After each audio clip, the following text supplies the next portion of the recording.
Joining me now from Beijing is Sara Hsu. She's Associate Professor of Economics at the State University of New York at New Paltz. So, Sara, how significant is this move? And if you can, just give us the basics of what is changing here.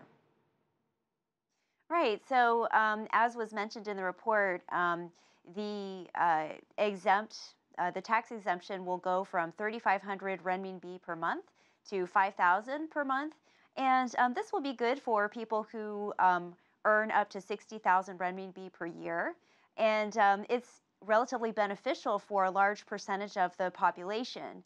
However, there have been some complaints about the higher income tax brackets, that those have not been changed. And we know that the income tax brackets go up to 45% for the highest income earners. So for some of them, they'll continue to have to pay higher taxes, but for the great majority of the population, they're going to be paying lower income taxes. And how would this cut compare to what you see in other countries? Would you describe China's income tax system pretty simple or more on the complicated side? Well, it's relatively simple. I mean, there have been some calls to simplify the tax code for income taxes even further, and to reduce the number of tax brackets, as has been done in other countries. But I think that this is a relatively progressive income tax reform, and we see that the people at the bottom are getting a higher income. They're able to earn more income that's untaxed relative to other countries. So it's more favorable to people at the bottom than, say, the tax reform in the United States.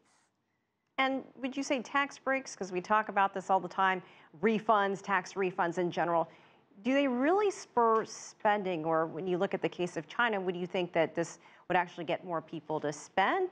Or would more people tend to save their money in China?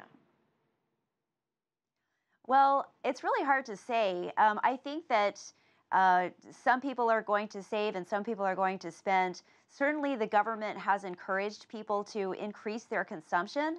So policy-wise, there's a lot of, drive to get people to spend more of their income.